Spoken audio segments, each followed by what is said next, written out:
"Sell this junk already, old man," my son shouted loud enough for the whole backyard to hear.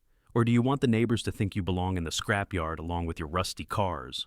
Laughter cracked through the summer air like a gunshot. Someone spilled beer, another slapped his knee. My grandson limped across the grass, mocking my walk. "Look, Grandpa's coming," he squealed, like a robot with dead batteries.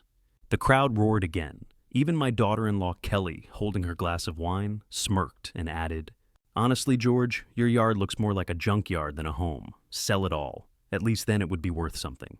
I gripped my cane so tight my knuckles turned white. My leg was on fire, every nerve screaming, but their laughter cut deeper than the pain in my bones. I drew a slow breath and said quietly, but loud enough that every smile froze, "You see junk. I see something that will outlive your greed." My son sneered, "You'll leave nothing behind but debt." He was wrong, dead wrong. Very soon he'd learn exactly what I planned to leave behind, and it wasn't what he thought. If you've ever had your own family laugh at your pain, stay with me. Subscribe right now and drop your name and city in the comments. I read every single one. The kitchen smelled like burnt toast and yesterday's coffee grounds. The refrigerator door made that soft, rubbery squeak when I pulled it open, and the light inside flickered like it was tired of doing its job. A carton of milk, half a loaf of bread, a jar of pickles. My morning inventory looked the same as it had for weeks. I poured a mug of coffee, black, and leaned against the counter, listening to the hum of the furnace under the floor. My leg ached, the kind of dull, steady ache that reminded me of every bad winter I'd walked through without proper boots. I always started my mornings in the garage. The smell of oil and dust clung to the walls in there, a smell I found more comforting than any candle.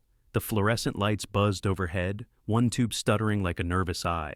I picked up a rag and rubbed a line of grease off the Chevy's hood, the rag leaving a darker streak instead of cleaning. The cold concrete carried up through my shoes, so I shifted, balancing on the good leg. The cane tapped once against the floor, sharp in the quiet. I had just started checking the radiator hose when I heard the squeal of brakes in my driveway. Michael, always fast, always loud, as if he wanted the neighborhood to know when he arrived. The front door swung open a second later. No knock, no hello. Just his voice echoing through the hallway. "Dad, you alive in here?" "I'm here," I called back. My wrench slipped and barked my knuckle. Blood welled in a thin line across the skin. I sucked air through my teeth. He stepped into the garage like he owned the place, cologne following him, sharp and chemical against the smell of oil. His eyes skimmed the rows of cars like they were animals in cages. A crooked grin spread across his face. "Still in your graveyard," he said. "Looks like a junkyard threw up in here." I wiped my hand on the rag, leaving a rusty smear. "Morning to you too."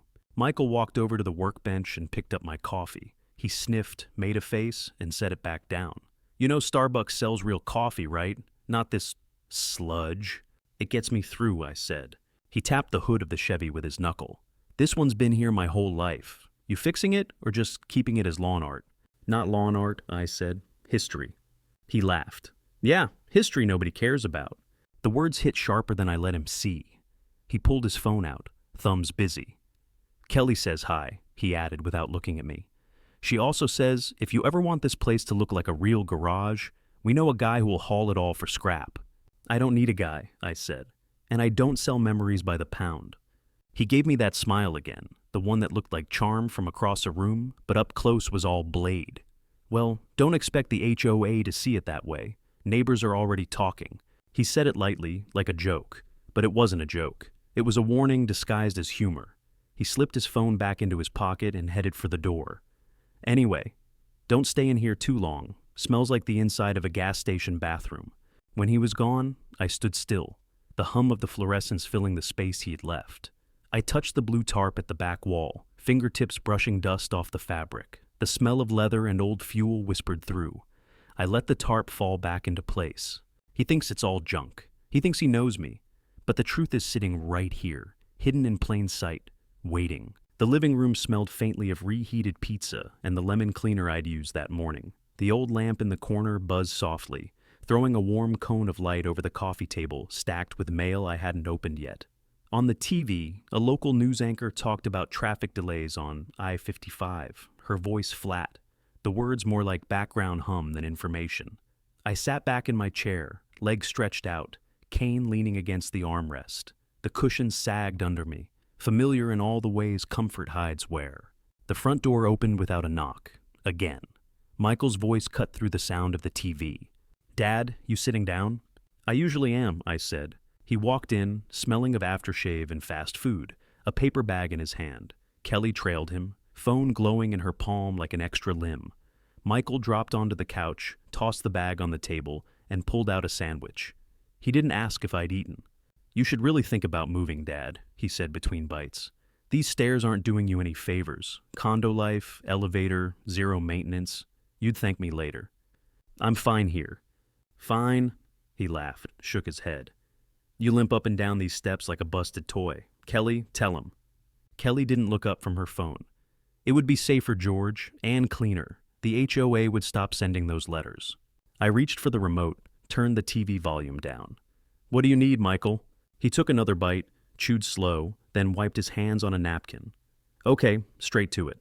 The boys need new gear. League fees came in higher than last year. Plus, we're short on the deck payment. Contractor wants the deposit by Friday." "How much?" "Not much," he said automatically. Then he named a number that would cover my groceries for 2 months. The lamp flickered once, steadied. I leaned forward, the cane slipping against the chair with a small clack. "You've got 2 incomes." He smirked. "And double the bills. You think Kelly's car pays for itself? Or that our health insurance is some charity?" Kelly finally glanced up, lips tight. "Michael, don't—" "No, it's fine," I said. I reached for the checkbook on the shelf by the lamp. The pen scratched across the paper, my hand heavier than it needed to be. I tore the check out, held it for a second before letting go. He plucked it like a man grabbing a receipt. "It's see," he said, sliding it into his wallet. "Smooth, nobody stressed. That's how family's supposed to work." "Family works both ways," I said. He didn't answer. He stood, stretched, crumpled the sandwich wrapper, and tossed it toward the trash. It missed, landed on the floor. He didn't pick it up. Kelly followed him out, the glow of her phone leading her steps. The door clicked shut. The TV murmured again, the anchor moving on to the weather. The room smelled of cold fries and paper grease. I bent, picked up the wrapper, dropped it in the bin, then sat back down. My leg throbbed. The checkbook lay open on the table, pen across the page like a reminder. I closed it slow, slid it back to the shelf. This isn't the last time, I thought. Not even close. Walmart always smelled like popcorn, rubber, and cleaning spray. The air conditioning blasted too cold, even in March, and the fluorescent lights hummed with that sterile, buzzing brightness that made everything look flat. I pushed the cart slow, leaning a little harder on the handle to balance my bad leg. The wheels squeaked, one pulling left like it had a mind of its own. My list was simple: milk, bread, coffee filters, ibuprofen, things that didn't need coupons, things that didn't change much year to year. I was standing in front of the coffee aisle, staring at the rows of bright bags and plastic tubs, when Michael's voice broke over the shelves like someone turned up a speaker. "Dad, you still alive?" I looked down the aisle. He came striding fast, phone in hand, wearing a jacket too thin for the weather. Kelly trailed behind, her cart already filled with frozen meals and brand-name cereal. "Look at you," Michael said, loud enough for the 2 women by the filters to glance over. "Dragging that leg up and down these aisles like a busted shopping cart. You sure you don't want me to get you one of those scooters?" The women smirked, eyes sliding back to their carts. My hand tightened on the metal bar. "I manage," I said. "Manage," he echoed, laughing, tossing a box of protein bars into Kelly's cart. "That's what they call hobbling these days." "Michael," Kelly muttered, but he ignored her. He plucked a giant tub of brand-name coffee from the shelf, shook it like a prize. "See, Dad? This is what normal people buy. Not that cheap sludge you drink that tastes like radiator water. Maybe that's why your leg never healed." A man down the aisle chuckled. My face burned hotter than the lights above. I set my hand on the cane, pressing it to the floor so it wouldn't shake. "Enough," I said, low. Michael only grinned wider, looking around to make sure people were watching. "What? I'm just trying to help. You're practically a mascot for bad knees." A stock boy pushing a dolly stopped, watching without a word. The whole aisle seemed to hang in that moment, fluorescent light humming, the faint music from the store speakers tinny and wrong. I picked up the cheapest bag of grounds, set it in my cart, and pushed past him. My leg dragged harder than I wanted it to. Michael stepped aside with a mock bow. "Careful, Dad. Don't throw a hip. These tiles are slippery when you're ancient." A few people laughed under their breath. I didn't answer. The smell of popcorn from the front of the store drifted down the aisle, thick and sweet, turning my stomach. At the checkout, Michael leaned against the conveyor, talking loud to the cashier. "Yeah, I bring him out sometimes. Get him moving. Keeps him from rusting completely, you know?" The cashier, a boy barely 20, gave me a quick, embarrassed glance, but didn't say anything. He scanned the bread, the milk, the ibuprofen. Each beep felt like a bell tolling in a quiet church. I paid cash. Coins clinked as I dropped them into the tray. Michael winked at the cashier like we were all in on the same joke. Outside, the air smelled of gasoline and fried chicken from the deli. I loaded the groceries into the trunk myself. Michael didn't lift a hand. He lit a cigarette and leaned on the car, blowing smoke into the cold sky. "Don't look so sour," he said. "People laugh. That's life." I closed the trunk harder than I meant to. My leg ached all the way up the drive home. The groceries rattled in the back seat, and with every bump I thought about the way those women looked at me in the aisle. Not like a man, like a burden. It wasn't the first time, and it wouldn't be the last. The dining room smelled of roasted chicken and garlic bread, steam clouding the low-hanging light above the table. Plates clinked, silverware scraped, and the hum of the dishwasher in the kitchen mixed with the laughter of my grandsons as they argued about who got the last roll. I sat at the end of the table, cane resting against my chair, a cold glass of water sweating beside my plate. The warmth of the food didn't chase away the heaviness in my chest.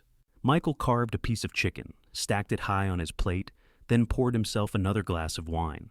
Kelly passed him the salt without looking, still scrolling on her phone between bites. Conversation drifted around me like smoke. Small talk about work, about a neighbor's new SUV, about vacation plans. I kept my head down, focused on the taste of garlic and butter, simple and grounding. Then Michael cleared his throat. "So, Dad," he said, casual but too loud. "You ever finish that, Will?" The sound of silverware froze for half a second. One of the boys glanced at me, then back at his plate. "I haven't died yet," I said, keeping my voice even. Michael laughed, sharp, cutting. No, of course not. I just mean, it's smart to get ahead. Houses, cars, all this stuff." He waved his fork toward the window, where the tops of my old cars were barely visible under the streetlight glow. "You don't want it all tied up in probate. Lawyers get rich, family gets screwed. Right, Kelly?" Kelly looked up, lips curling into that polite smile she saved for company. "It's true, George. My parents always say, if you don't decide, the court decides, and that can get messy." "I'll handle it," I said, taking a sip of water. The glass was slick, cold against my fingers. Michael leaned back in his chair, smirking. "Well, just saying. It'd be nice to know where things stand. The house, the land, the cars, you know, the important stuff." The boys were whispering now, pretending not to listen, but their eyes flicked back and forth between us. The overhead light buzzed faintly, a fly knocking against the shade. "I built this place for myself and your mother," I said. "It's not a stock portfolio. It's my home." "Sure," he said, cutting into his chicken. "But homes change hands. You can't take it with you." His voice was light, but his eyes weren't. They stayed locked on mine, steady, measuring. I set my fork down slowly, the sound sharp against the plate. "Michael, this isn't dinner talk." "Why not?" he asked, smiling again. "Family, food, future. Seems perfect to me." Kelly gave his arm a soft pat. "Don't push," she murmured. He shrugged, turned his attention back to his plate, but the smirk stayed. The boys laughed again, too loud, too forced, filling the silence that settled like a blanket of dust. I chewed the last bite of bread, though I barely tasted it. The room smelled heavier now, like roasted meat gone cold. I felt it in my bones, the way he said future, not as something shared, as something taken. The backyard buzzed with voices and the hiss of the grill. Smoke curled into the evening air, thick with the smell of burgers and lighter fluid. A string of cheap patio lights glowed overhead, throwing pale yellow circles onto the tables. Plastic cups clinked, laughter rose and fell like waves. I stood by the cooler, cane in one hand, the condensation from a soda can slick against my fingers. Michael was at the center, flipping patties with the confidence of a man who thought the stage belonged to him. Kelly flitted between the tables, topping off glasses, her perfume cutting through the smoke. The boys chased each other across the lawn, their shouts sharper than the squeak of the swing set in the corner. When it came time to sit, everyone crowded around the long table. Plates scraped, chairs dragged. I moved toward an empty seat near the middle, but Michael slid in before I could lower myself down. "Oh, Dad," he said, grinning. "You don't mind, right? Easier for me to pass the ketchup here." I stood with my hand on the chair back, feeling the heat from the grill still clinging to my shirt. Kelly gestured vaguely toward the end of the table, where a folding chair leaned against the fence. "There's space down there," she said. The folding chair wobbled when I pulled it out, one leg shorter than the rest. I lowered myself carefully, my knee barking in protest, the cane clattering against the wood. From this end, the light was dimmer, the chatter more distant. The boys laughed about something I couldn't hear. Michael raised his glass. "To family," he announced, loud enough for the neighbors 2 houses over to catch it, "and to make sure the future looks a little cleaner than the past." He looked straight at me, smile sharp as glass. A few chuckles rolled around the table. Someone muttered, "Cheers," and lifted their cup. I lifted mine too, though my soda had gone flat. The bubbles tasted bitter on my tongue. The plates passed from hand to hand, but by the time they reached me, the rolls were gone, and the salad bowl was nothing but dressing and a few strands of lettuce. Kelly noticed, frowned like it was an inconvenience, then shrugged. "Guess we underestimated appetites," she said. Michael smirked. "You're fine, Dad. You've got your garage. Bet there's enough jerky out there to last a month." Laughter again, light, but not light enough. I set my empty plate aside and let the sounds wash over me. The scrape of forks, the clink of ice in glasses, the snap of the grill lid closing. Smoke curled above the fence, disappearing into the night. From my seat at the edge, the whole scene looked like a picture I wasn't part of. My leg throbbed under the table, steady as a clock. I gripped the cane, the wood warm against my palm, and told myself, this is only the beginning. It started with the rumble of a truck outside, low and mechanical, like thunder rolling in too close. I was in the garage, wiping grease from my hands, when I heard the beep-beep of a reverse gear. I stepped to the doorway and saw it, an orange tow truck idling at the curb, lights flashing. Michael was already there, standing in the driveway with a clipboard in hand, his voice loud and cheerful. "Yeah, right here," he told the driver, pointing toward my row of cars. "Whole collection, junk titles, all ready to go." The driver climbed down, boots heavy on the pavement, chewing gum, not meeting my eye. "We starting with the Chevy?" he asked. "Chevy, Ford, whatever," Michael said, waving a hand.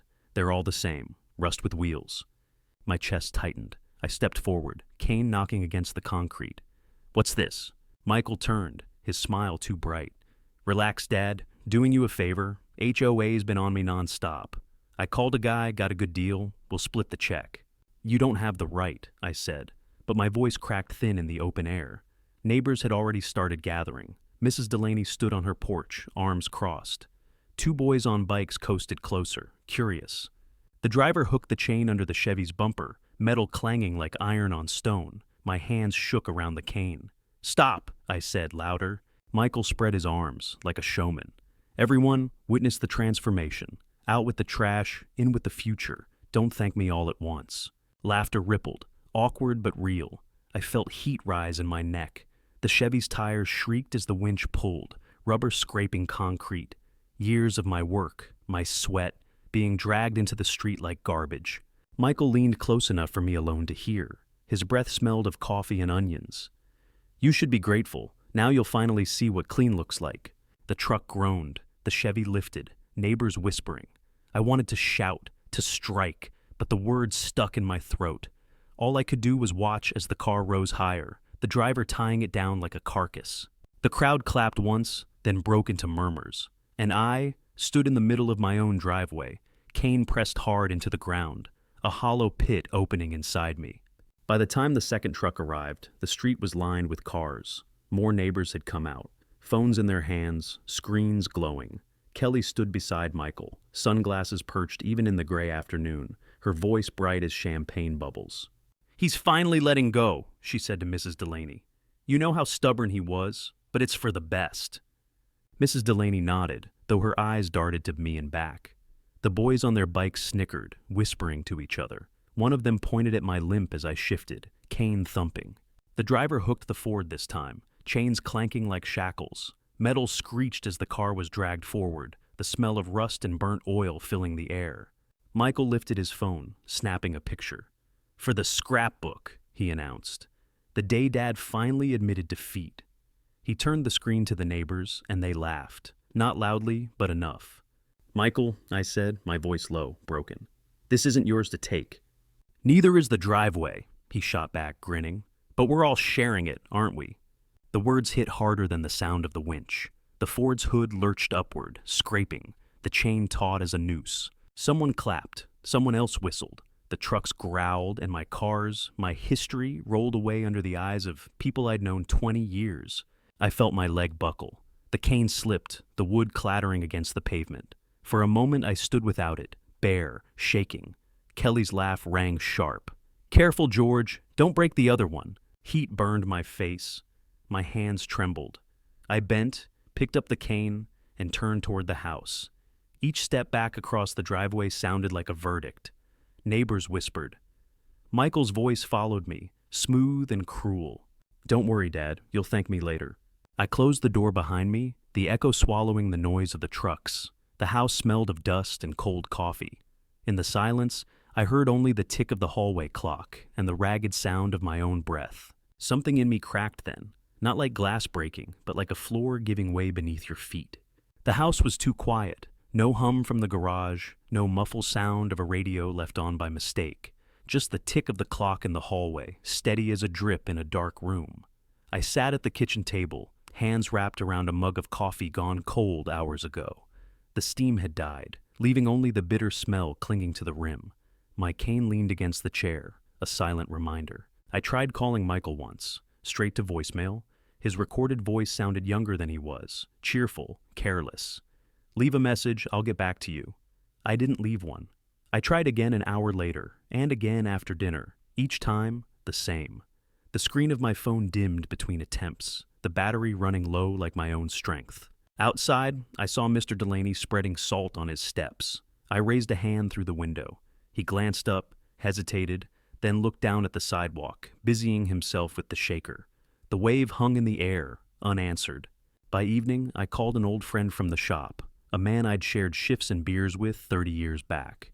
The line rang, then clicked. "Busy right now," he said flatly, background noise of a TV behind him. "I'll call you." He didn't. The house smelled of leftover garlic bread from the dinner I'd reheated but couldn't eat. I left the plate on the counter, the butter congealing, the bread stiffening in the cold air. The lamp over the sink flickered once, then steadied.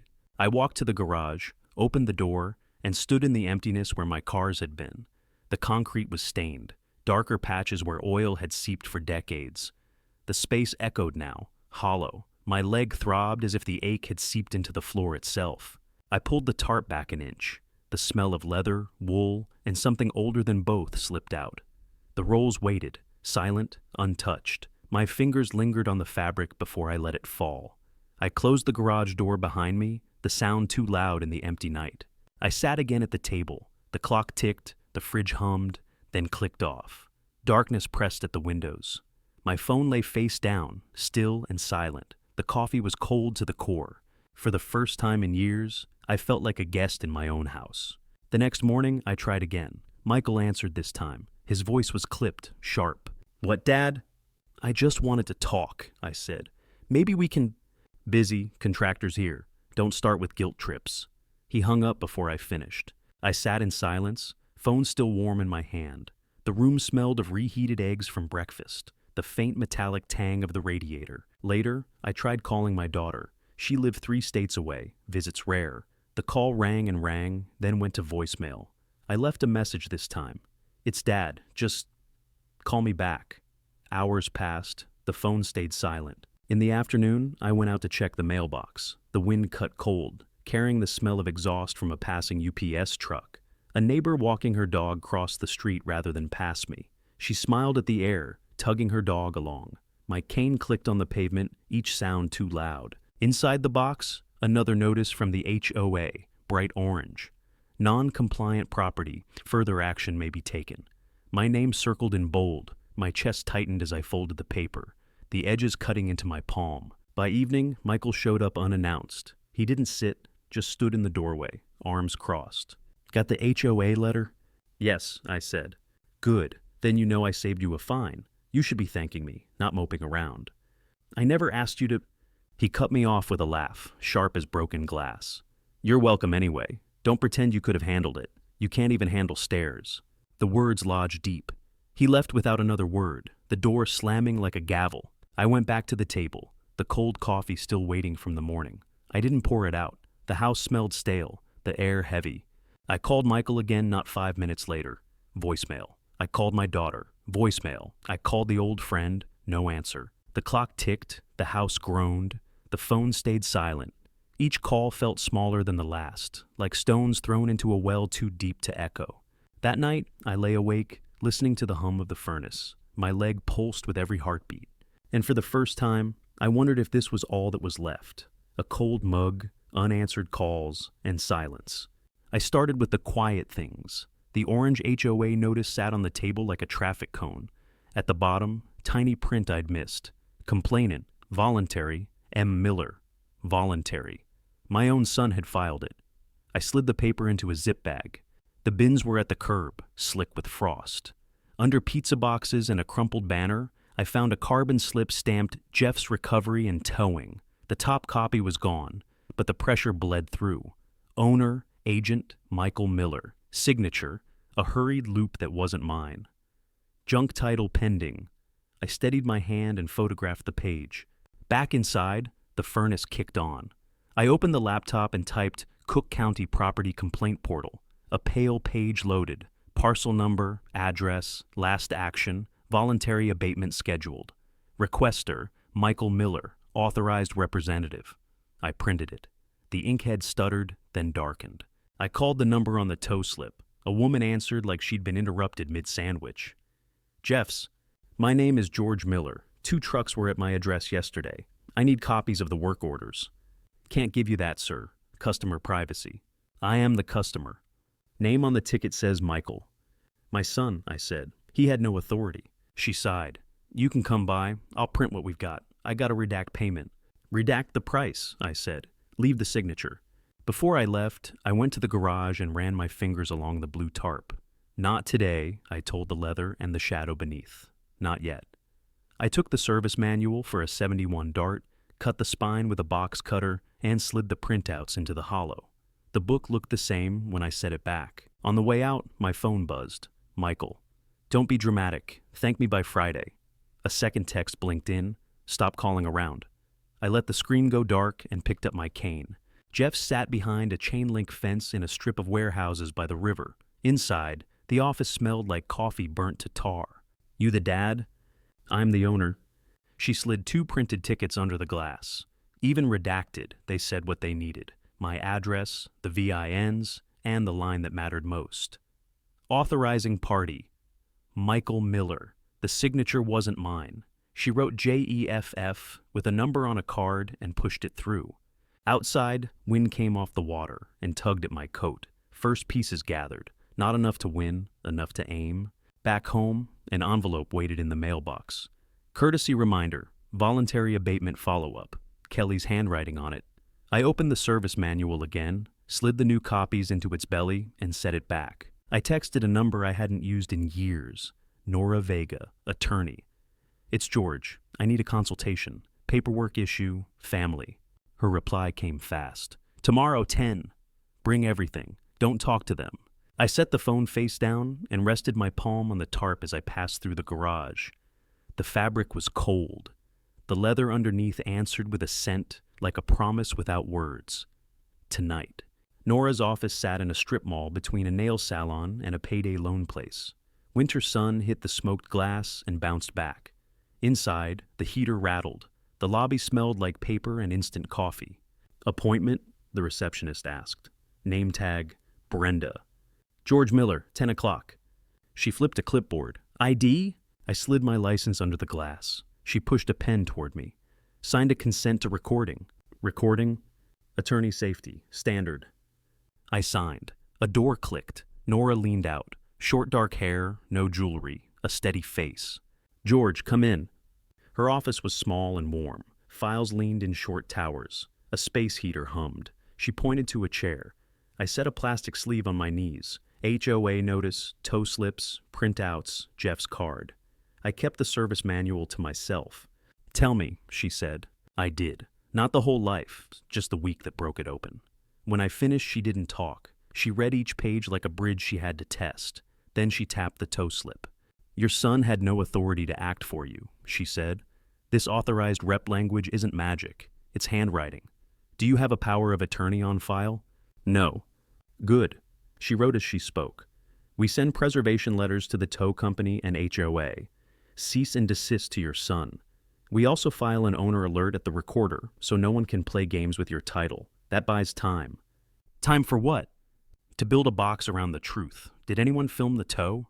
Half the block. Fine. We'll collect statements. I also want Jeff's raw tickets with signatures. Originals, not copies. I slid her the card. She smiled without warmth. Perfect. My phone lit up. Michael. It vibrated on the desk like a beetle. I flipped it face down. Nora clocked it. He'll escalate, she said. Good. Angry people write evidence.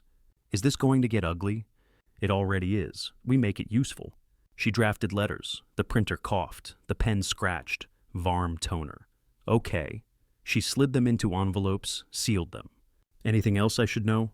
I hesitated. The blue tarp flashed. Leather, wool, a ghost of fuel. I kept one car, I said carefully. Not street visible. Titled to you? Yes. Then it's no one's business. Not yet. She handed me copies. Stay quiet. If he shows up, don't argue on the porch. Call me. Also, buy a cheap recorder. Start now. On the way out, Brenda glanced at my cane. Good luck, she said. The nail salon bled a sweet chemical smell into the hall. My phone buzzed again, a text from Michael. Where are you? Do not stir anything. I typed, erased. The windshield threw my face back at me. A man shouted down in his own driveway who hadn't left. I slid the letters into the hollow of the service manual and closed the cover until it clicked like a secret. Back home, I moved through the rooms without sound. The fridge hummed, the lamp flickered, the day stretched thin. For the first time all week, the silence didn't feel like a verdict. It felt like a plan. The drugstore smelled of floor cleaner and burnt popcorn from the machine near the exit. I walked slow down the electronics aisle, cane clicking on the tiles, until I found what Nora told me to buy. A pocket-sized digital recorder. The plastic package promised 30 hours of audio, one red button to press. I paid cash. The cashier didn't even look up, just said, "Have a good one," like she was half asleep. Back home, I sat at the kitchen table, scissors slicing the plastic. The recorder fit in my palm, light as a pack of gum. I pressed record, spoke my name, then set it down. My own voice played back, tinny but clear. It would do. I tested it the next day when Michael called. He didn't bother with hello. You've been talking to people, he said. What people? Don't play dumb. Jeff's garage called me. You sniffing around? I just asked for receipts, I said, keeping my voice flat. He snorted. Dad, you don't need receipts. You need to let go. The recorder blinked red in my shirt pocket the whole time. When the call ended, I labeled the file. Michael, threat. That night, I went to the garage. The tarp covered the rolls, dust settling like snow on the folds. I pulled out the service manual, slid the recorder inside its hollow, along with Nora's letters. Safe. For now. 2 days later, I made my move. At the county clerk's office, the fluorescent lights buzzed overhead, and the place smelled of old carpet and toner. I leaned on the counter, slid my ID and a slip of paper with VIN numbers across. I need copies of the title records, I said. The clerk, a thin man with glasses, frowned. Are you the owner of record? Yes. He typed, keys clacking. Looks like someone submitted an electronic inquiry last week. Who? He shook his head. I can't release that. My stomach dropped. Michael. I left with copies anyway, the papers stamped, official. I tucked them into the service manual before I even took off my coat at home. That evening, I almost slipped. I'd just set the manual back on the shelf when the front door banged open. Michael's voice filled the hall. Dad, you home? I shoved the tarp edge back in place and closed the garage door half a second before he appeared, his cologne cutting through the air. What were you doing out here? He asked, eyes scanning the bench, the tarp, me. Is checking the breaker? I said. My hand gripped the cane harder than it needed to. He stepped closer, eyes narrowing. Funny, I thought I heard papers rustling. Breakers make noise, I said, forcing my mouth to stay steady. For a long second, he looked at me like he could see through my skin. Then he smirked. You should get rid of this dump before it falls on you. He left without another word. I didn't breathe until I heard the front door slam. My hands shook as I slid the recorder back into the manual's hollow. Almost caught. Almost. But not today.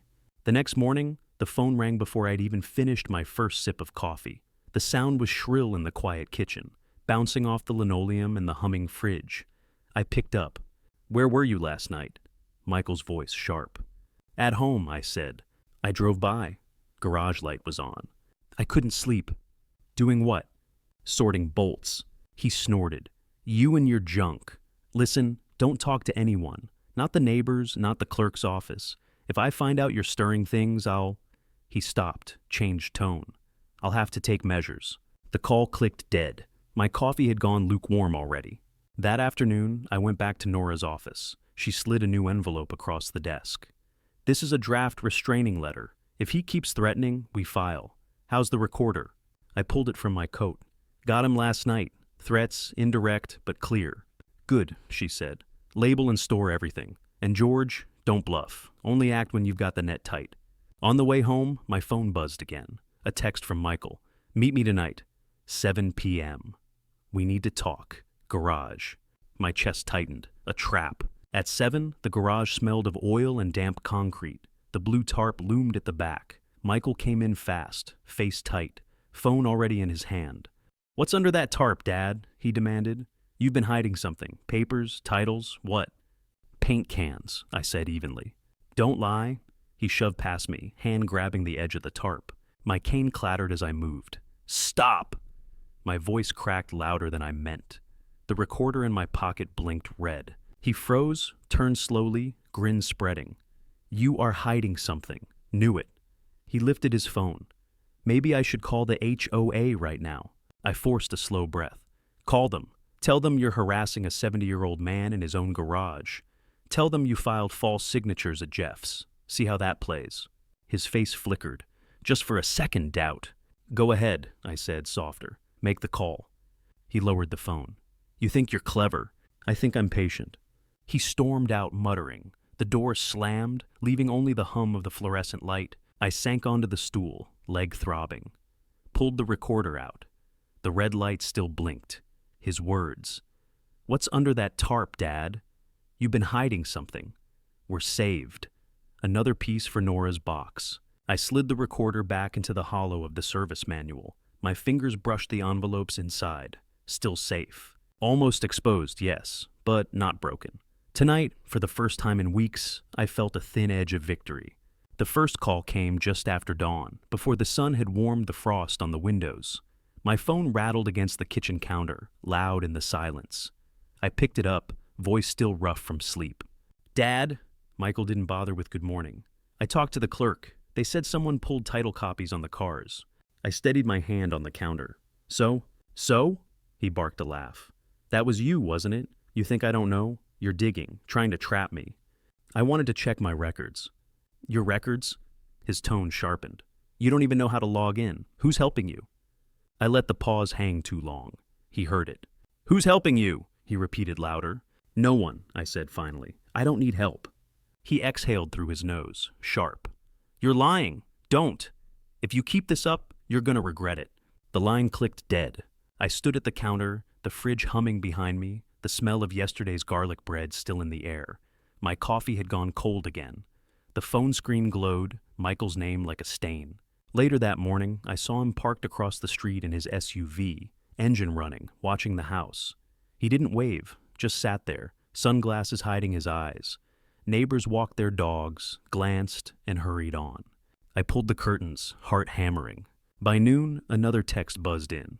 "You think you're smarter than me? You're not. Stop now." I slid the phone face down. The clock ticked loud in the kitchen. My cane tapped once against the floor. He was circling, sniffing the edges. And he was close. Too close. The door slammed so hard the frame rattled. I was in the garage, sorting bolts from an old coffee tin into jars just to keep my hands busy.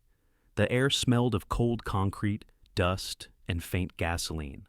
The fluorescent tube overhead buzzed, throwing a pale, restless light across the floor. "Dad!" Michael's voice was sharp, cutting through the hum. "What are you hiding?" I didn't look up. "Looking for a 3/4 socket. Yours always go missing." "Don't play games." He was already stepping closer, eyes sliding past me to the tarp at the back wall. The blue fabric sagged slightly, dust shimmering where the lamp caught it. His mouth curled. That? What's under there? Paint cans, I said. Shelves, nothing worth your time. He didn't believe a word. His hand lifted, fingers hooking the edge of the bungee. The tarp pulled loose on one side, with a flat snap. The air shifted, a faint exhale of leather, wool, and something sweeter, older. Chrome winked at the edge. Stop!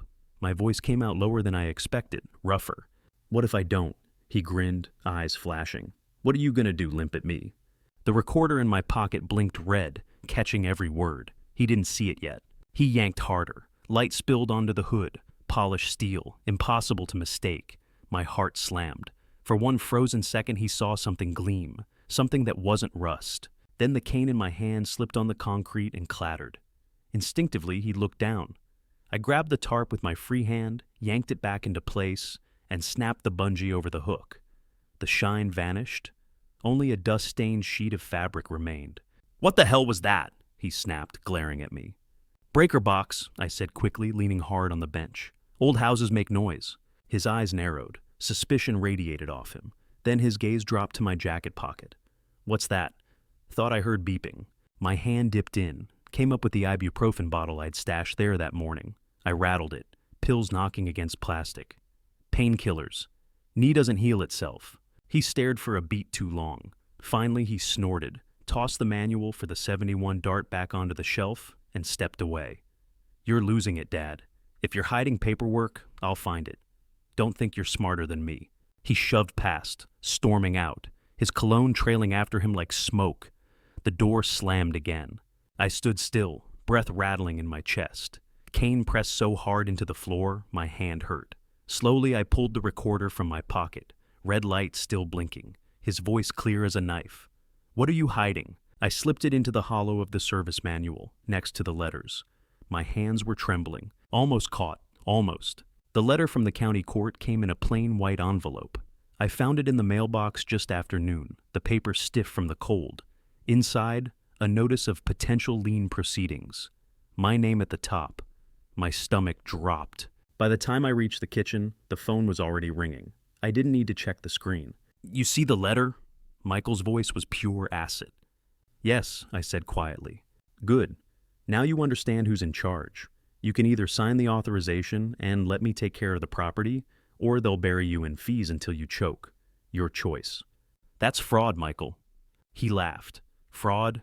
No, Dad. It's called efficiency.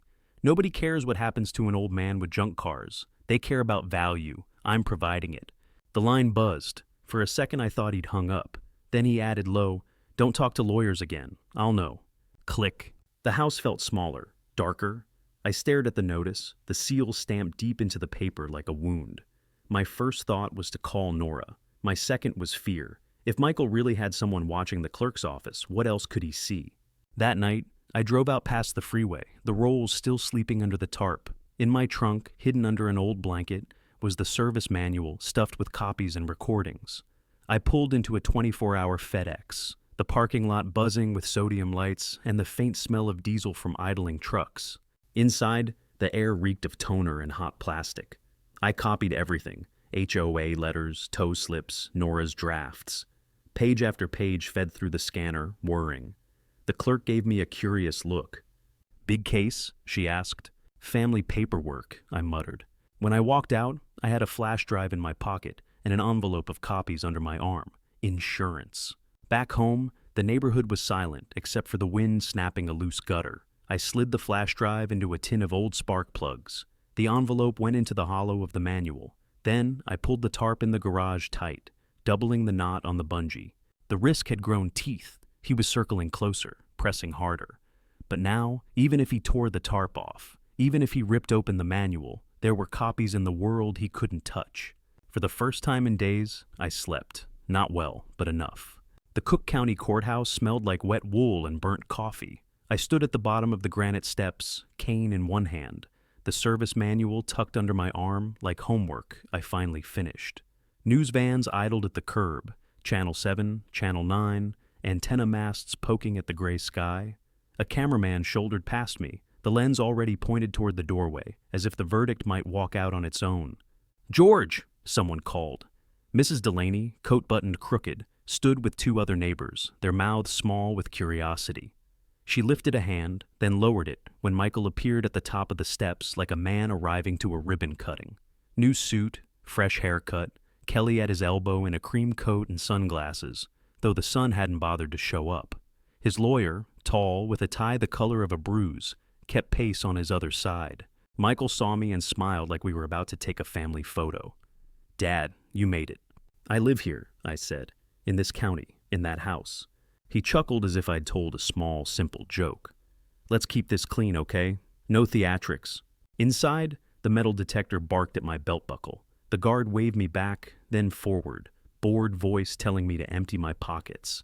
The tray was cold under my fingers. I set the cane in it and felt smaller for a second without its weight.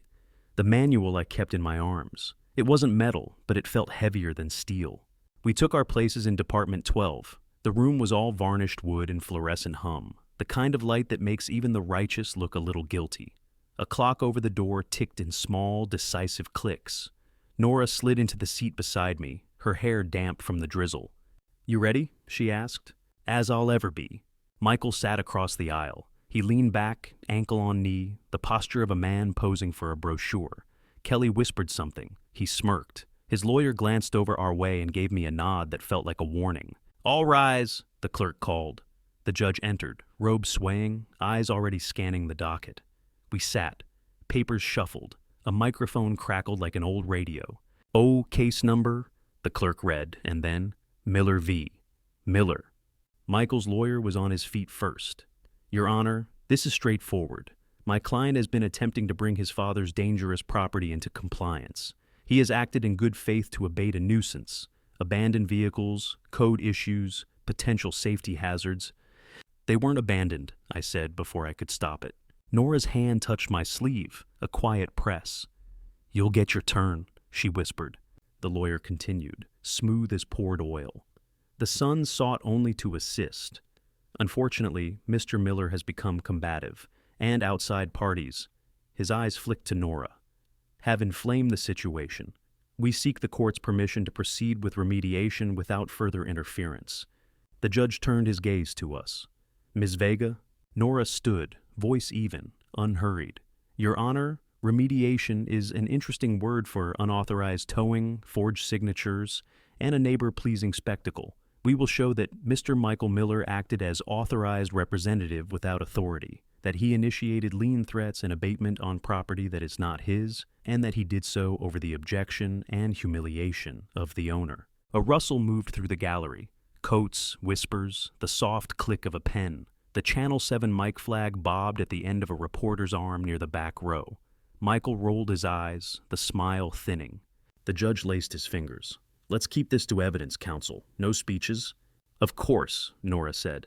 She rested a hand on the manual on my lap for a heartbeat. "Not yet," and then nodded.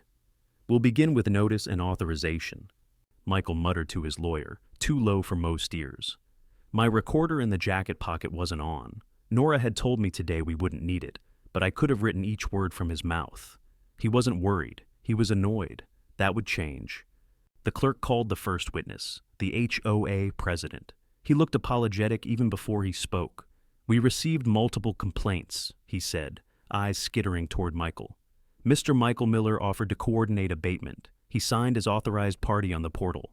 "Did you ask the owner?" Nora asked. He swallowed. "We sent courtesy notices." "Addressed to whom?" "George Miller." He finally met my eyes. "Sir, we—" "Thank you," Nora said, cutting the apology free before it could bleed sympathy that wouldn't help us. "No further questions." The judge took notes, expression unreadable. The clock clicked. Somewhere, a phone buzzed, then stilled. Michael's lawyer stood again, chin high. "Your Honor, this is routine. Neighborhoods require standards. My client stepped up." Nora didn't look at him. She was looking at me, and then at the manual. "We'll get to stepped up," she murmured, just for us.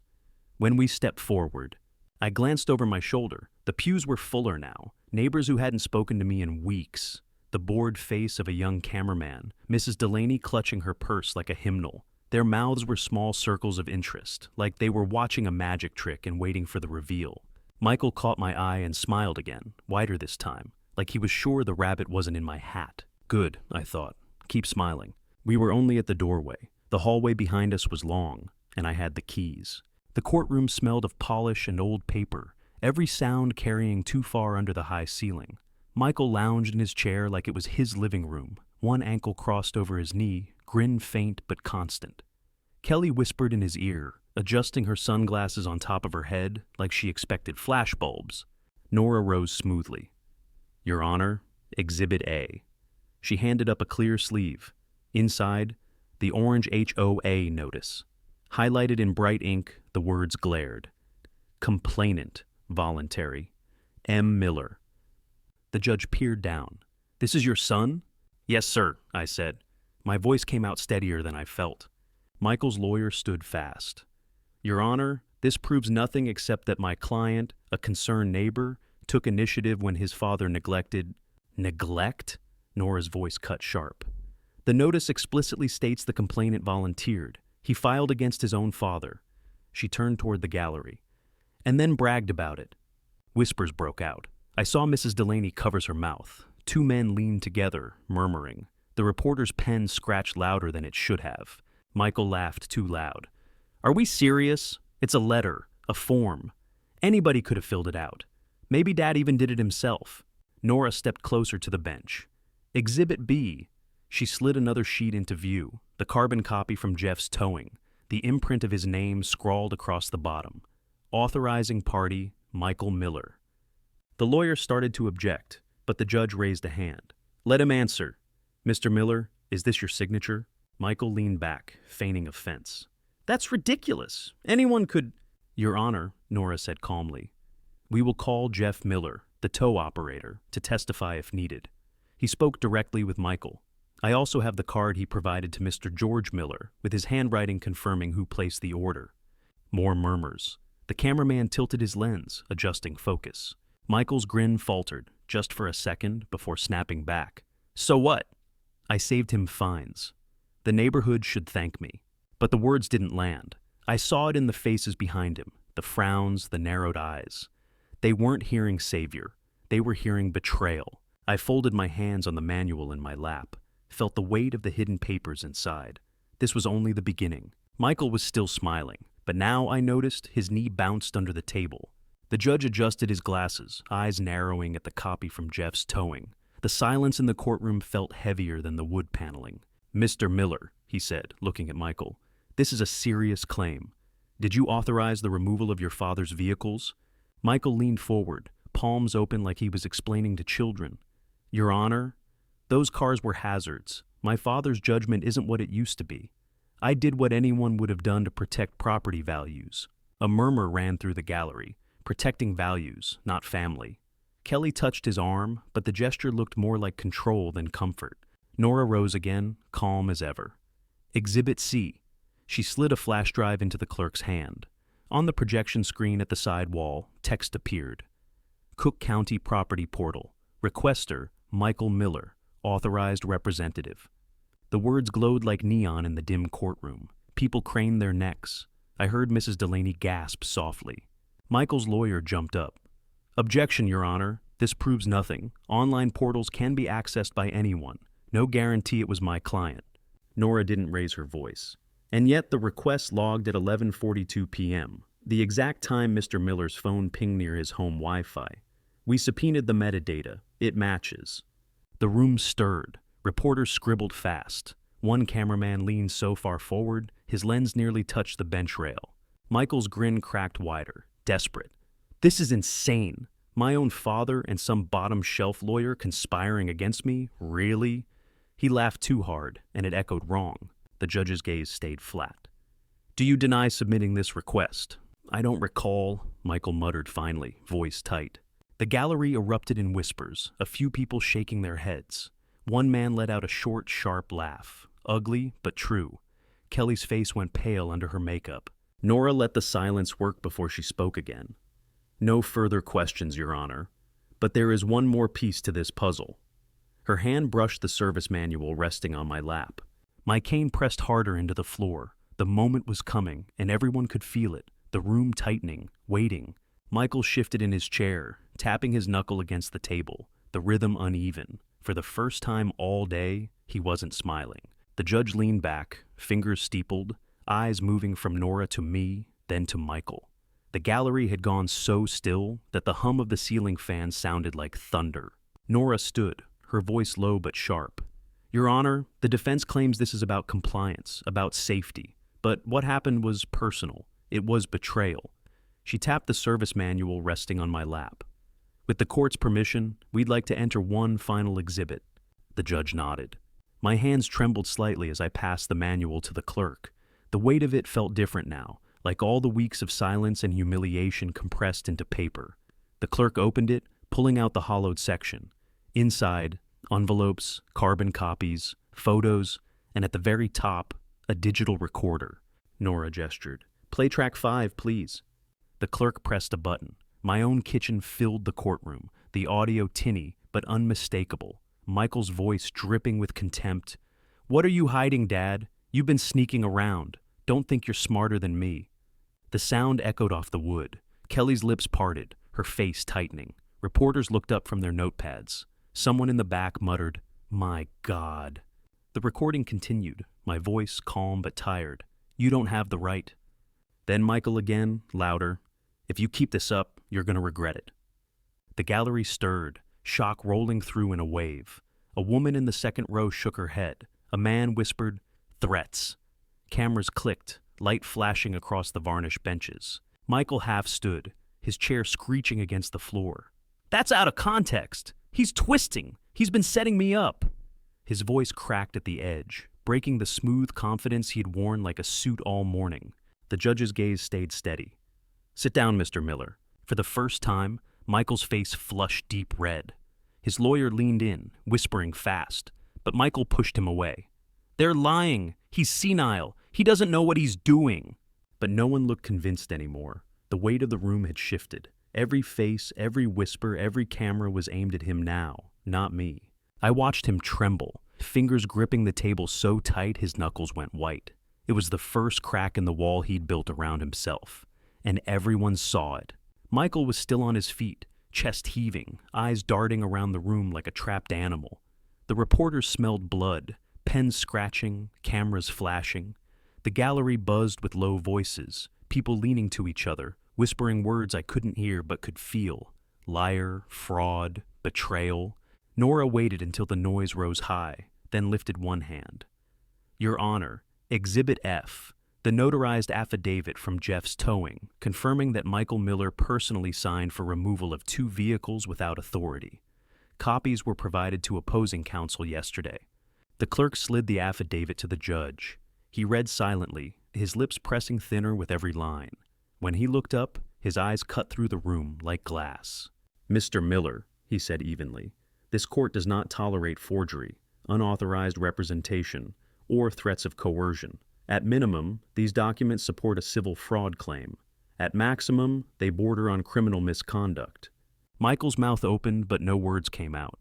Kelly tugged at his sleeve, whispering frantic, but he shook her off, eyes wild.